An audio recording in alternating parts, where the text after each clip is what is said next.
We are on chapter 7 of your amazing itty bitty visibility book, 15 Chapters to Marketing Made Easy.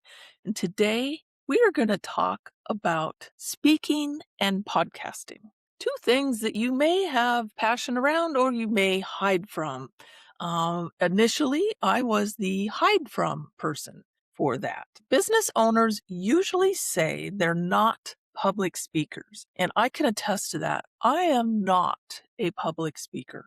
Yet speaking is a great way to establish yourself as an industry expert. I'm sure you probably realize that. Speaking doesn't always mean standing on a stage in front of hundreds of people. Here are some places that you can speak at, and I have spoken at all of these places that are less than hundreds of people. Small in-person networking events.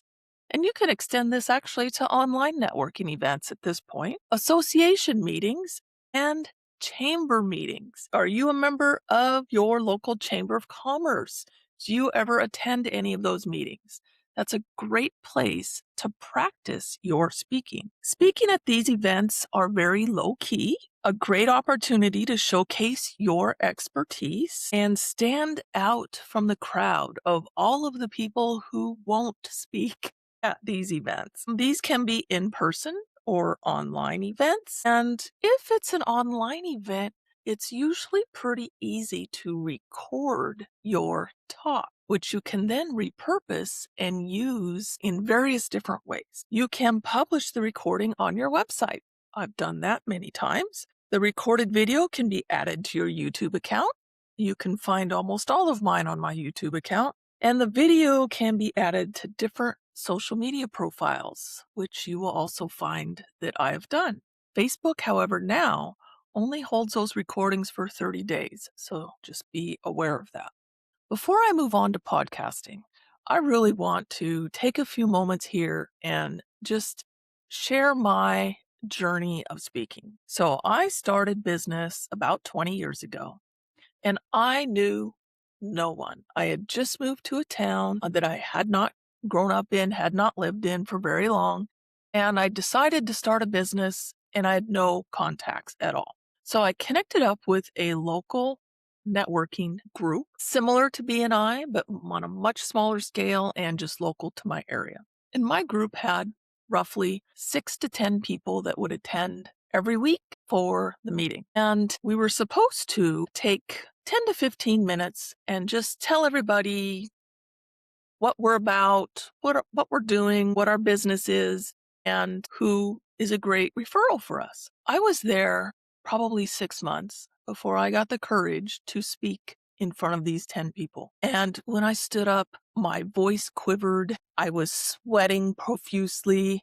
It was a very unpleasant experience. But I did realize it was very important for growing my business. So this local company, they're called I Take the Lead. They're here in Portland and Seattle. They would allow you to go to any meeting as long as you were a member, and there wasn't somebody else in your industry in the meetings that you're attending. As a web designer, there was nobody else in any meetings, at least when I started. I literally went to a meeting every single day of the week to different ones so that I could start meeting people, getting connections and all of that. And then I graduated to being one of their speakers that would go around to different meetings and speak to a larger group of people. And they would use these speaking events for recruitment for the group. The first time, again, there was probably maybe 20 people. And I stood up and I was just like, I just have to know a little bit more than everybody else. And since I was talking about websites and online marketing, I knew a ton more than everybody else in the group because there wasn't anybody else that did what I did. Even though I logically knew that, it was still terrifying. Like my voice would quiver. I would hang on to a piece of paper and it was probably shaking like this. But I eventually got over that. And it was just doing the same thing over and over and over. And I would always have a handout and it had an outline of what I was going to say so that I would not get lost. Other people would write whatever notes they wanted on the handout and could take it with them And it was great because then they could contact me with their questions. I did get clients from that. It was the perfect way for me to get local clients. And it took me a long time, I will say a very long time, to get over the fear of just standing up in front of a small group of people. If I can do it, you can do it. And if you're already there, fabulous. Start scheduling appointments to speak in groups. I then graduated to like I think they called it a quarterly event, something like that, where all of the groups would come together in one location and they would have a speaker. And I was on a panel and I couldn't even tell you what the panel was about. I was just like, I invited my friends to this just to give me support for sitting on a panel of about 6 people. So I wasn't even speaking myself. And I got through it. I got through it. Everything that came up, I got through it. It still is not my favorite thing in the world to do. Now, on all these videos you've been watching, you might think, oh, you're not bad. You can talk, you can whatever. However, it still is not my favorite thing to do. This last fall, I was invited to speak at a conference the very first time, and I could sell something from the stage. Again, for the very first time I've ever done that, I got through it. That's all I can say. I got through it. I think I did pretty well. I certainly did better than myself 20 years ago. So if speaking's not a favorite thing of yours, figure out a way to work through that anxiety because it really has paid off tremendously for me in my business over the last 20 years. So let's move on to podcasting. And podcasting is interesting. It's been around for a very long time. However, it seems to have morphed what its meaning is in the last few years. Originally, podcasting was like radio. It was audio only, and it would go up on various different podcasting platforms like Apple and Spotify, and it was all audio. You would subscribe to it, you would be delivered the new episodes as they came out, and you could listen to it, and you could repeat listen to it, you can binge listen to it, however you want to do it. So that's traditionally what podcasting, at least how it started out to be. So what I've written in the book here, in its purest form, podcasting is an audio recording that is published on a podcasting platform. There are usually several episodes that people can listen to. I want to say to that, when you initially start a podcast, it's best to have at least 10 episodes pre-recorded and ready to go when you release it. This does a few things.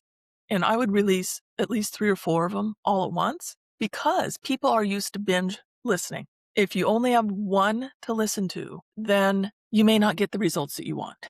People might want to listen to 2 or 3 or 4 episodes to see if they really want to follow you and learn from you. So it's a marketing thing for that. Recently, like in the last few years, this definition has been relaxed greatly. Now it can be audio or video, and people can attend live broadcasts on social media, and a lot of those are called podcasting. In fact, I could say that what you're listening to right now is a podcast, even though it's not. But lots of people would call it that. And for marketing purposes, either will work. But here's what podcasting can do for you.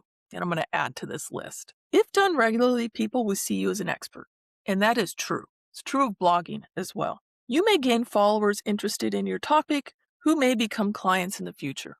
And that is also true. Some of the podcasts I listen to, the people that run those, I have become clients of theirs. A good example is Social Media Examiner.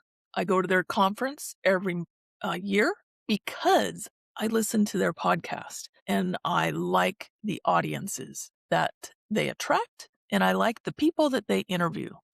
And those people are often speakers at the conference. Here are some thoughts on podcasting.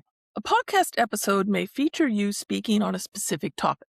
So just be one person just talking about whatever. You can conduct interviews with various experts in other areas of topical interest. Most of what I listen to are interview type podcasts. I enjoy those best. You might invite a panel of professionals to discuss a specific topic. And podcasts are typically educational in nature, although there are some that are entertainment. I personally choose to listen to the educational ones. Here are some other things that I know about podcasts. A lot of times, the people that are putting on the podcast, so the host, will advertise something that they offer, which is how I learned about some of the conferences that I go to is through podcasts. They will also advertise other podcasts and other things that the audience that they attract would be interested in. So that's how I've learned about a lot of different AI programs out there, different educational programs out there that I have purchased and have learned a great deal from. These people, the hosts of the podcasts, get paid to advertise. So either if they're advertising for themselves, their payment's going to come through either enrollments or people using their services. If they're advertising other podcasts and other tools and other things, then those companies are paying them something to run it on their podcast. Very similar to radio advertisement, to TV advertisement in concept anyway. So a podcast is a way that you can make money directly from advertisements, but in the beginning, you have to prove you have an audience. And this is where people get confused about making money with podcasts. Most podcasts are not charging a guest to be on the podcast. They're getting paid in other means. Now, there are some out there that do charge their guests and the guests gladly pay because the audience could be huge and it's an audience that's interested in whatever it is that they have to offer. It's also a great way to build your list. So when you are a guest on a podcast or you're running your own podcast, you can offer things through opt-ins, lead magnets, this various types of things that you can then get people, again, off the podcast into your world of email. So you're getting their email and possibly phone number for text messaging so that you can market to them directly. Very similar to social media as far as podcast goes, is you want the audience to become part of your environment, not staying with whoever's podcast it is. So if you're wondering if this would work for you, I would try being a guest on other people's podcasts first and see how it works for you before you ever jump in and do your own. So that's just a little bit of advice on that. If you want to get your own copy of the 15 chapters to marketing made easy, I will put the link to Amazon in the show notes and in the comments. And tomorrow we are going to be talking about content marketing. I will see you then.